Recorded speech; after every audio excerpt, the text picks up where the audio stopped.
Hello everyone, আসসালামু আলাইকুম। কেমন আছেন আপনারা সবাই? আশা করি নিশ্চয়ই ভালো আছেন। আমিও আপনাদের দয় আলহামদুলিল্লাহ ভালো আছি। আজকে চলে আসছি এই যে আমার ছাদ বাগানে কিছু ধুন্দুল হয়েছিল, ওগুলো একটু শেয়ার করি আপনাদের সঙ্গে। দেখেন প্রচুর ধুন্দুল হয়েছে, সেটাই দেখেন খেয়ে শেষ করতে পারি না, এতগুলো ধুন্দুল হয়েছে।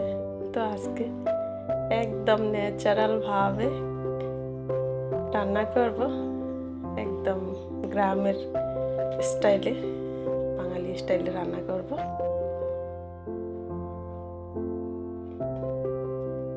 এটা আমার একটা এই যে ডালিম গাছ ছিল, ডালিম গাছে হয়েছে এই ধুন্দুলি। দেখেন কত সুন্দর। তো বেশি নিইনি, আজকে এগুলাই নিয়েছি, পরে আবার নিব একদিন।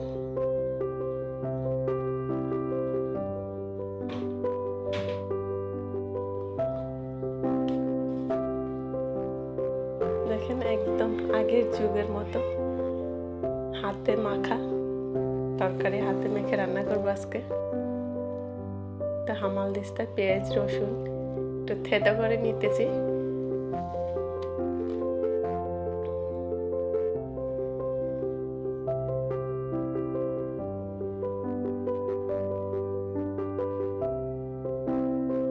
আমার দাদা দাদু আমার দাদুরা এরকম করে রান্না করতো, তো ওরকমই আজকে ট্রাই করব রান্না করার, দেখি ওটার স্বাদ কেমন।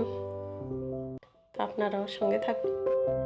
প্রথমে তো পেঁয়াজ রসুন থেতে করে নিছি, তো ওগুলোর ভিতরে সরিষার তেল দিয়ে দিব। তারপরে একে একে সব মশলা দিব।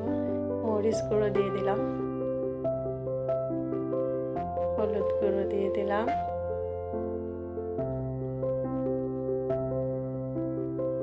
লবণ দিলাম পরিমাণ মতো।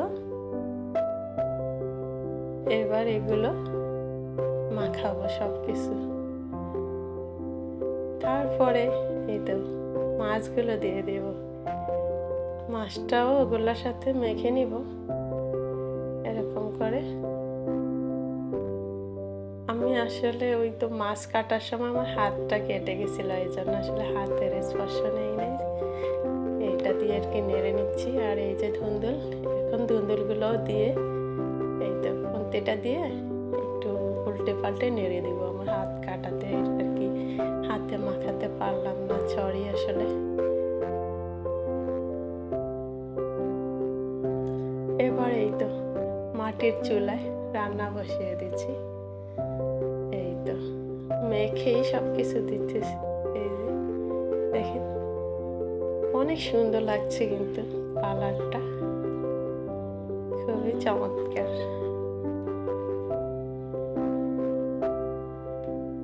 আর খেতেও কিন্তু দারুণ হয়েছে, একদম মা চাচিদের মতো। তো আজ এ পর্যন্ত, ভালো থাকবেন, আল্লাহ হাফেজ।